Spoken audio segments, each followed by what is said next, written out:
tady nazval lhářem, tak chci, aby se tady nemluvil.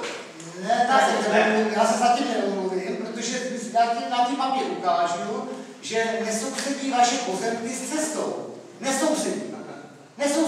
Ale já jsem to řekl, že mám pozemek.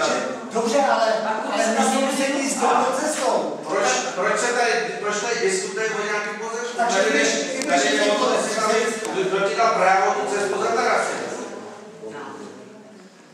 Kdo ti dal právo? Já to odkryju.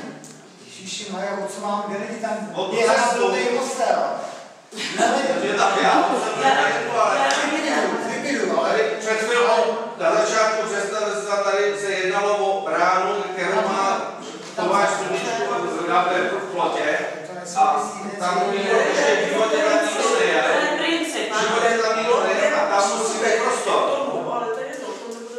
A tady cesta veřejná, obecná, se zatarasí jako vodáčů. Ale víš, že na obecní komunikaci, kde je ten Ostrenec, ta obecní komunikace končí a navazuje to vlastně na můj pozemek. Ty to víš, to je to. Víš to? Já mám za tohle, že ty viděl jsi tu mapu někdy, já ti ukážu, teď ne, ti ukážu.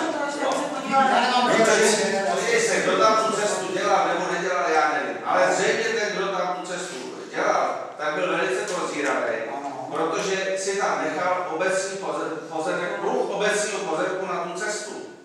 Tak, aby nějaký chytrák nepřišel a nezatarasil to. Víte co, ale Režína se stane dříve nebo zítří. Já ti to můžu hned ukázat, nechceš se domluvit, tak jako se nezrát, nechci domluvit. se veřejně, ale jsem řekl, že mám pravdu. víte co, je tam ten problém, vy jste tady nebyl, my jsme ho řešili minule. Já jsem to viděl na předminule. Minule jsem to viděl na kazetě, tak mě to stačí. Já jsem tady nemusel být, já jsem to viděl. Dobře, ale ne, já mluvím o té cestě. Ta cesta končí kousíček za Hoslincem a pak je cesta v soukromém vlastnictví Holubka. Pak je cesta v soukromém vlastnictví. Před chvilkou jsem tam měl položený před vámi plány, proč jste se na ně nepodíval? Ukažte mi ho ještě jednou. Kdybyste tady byli, já jsem to tady měl, to je to, co řešíme za obecná věta, kde má jako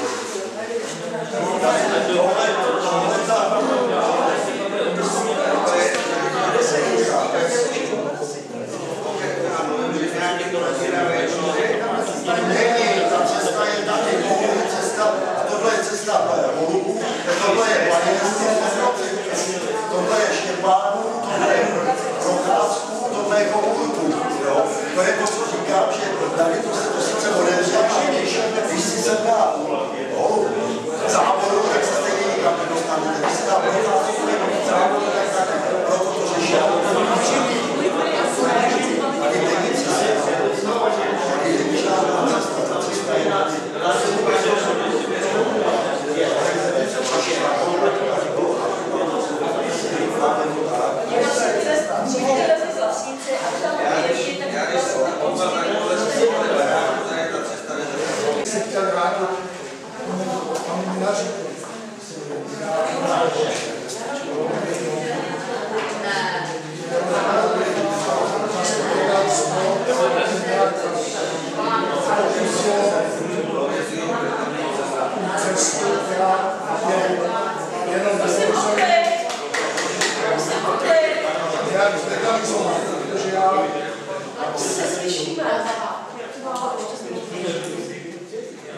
Jestli by bylo možné, aby zastupitelstvo nějak zlegalizovalo tu provizorní cestu. Já jsem to říkal, zastupitelstvo nemůže nic zlegalizovat. Tady je potřeba, aby se tím někdo zase začal zabývat, aby znal, a protože na to potřebujeme povolení a stejně to bude stát peníze.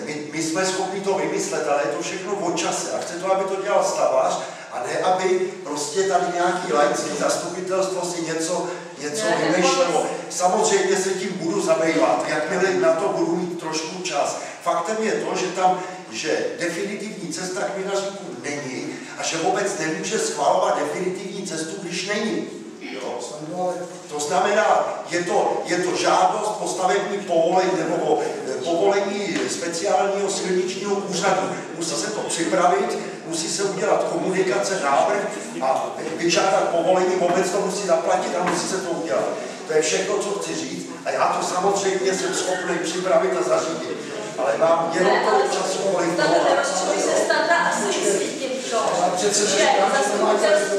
Ale to nikdo jiný není schopný zařídit. Kdo to má zařídit?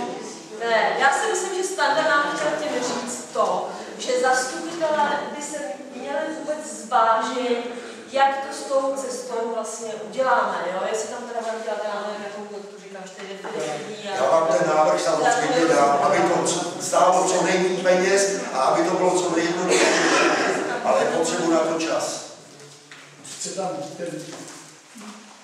Tam měla cesta být původně. Že to musíme nejdřív rozhodnout, jestli vůbec co mu tam vlastně chceme tam udělat. Když měla být z té druhé strany, ta cesta měla být vlastně z těch plat, jak my říkáme, podle vinařníků až k Brabcu. Původní. Máš pravdu, ta cesta tam měla být, ta se neměla rušit. No, čili... Takže teď se za další... Dobře, tak se zrušila, to dnes ten řešit cesta, která už tam jednou měla být, tak se teď bude řešit a zaplatí obec, já nevím, 300 000 bude stát. Část silnice, kterou minulý zastupitelstvo rušilo, protože ji nechtělo.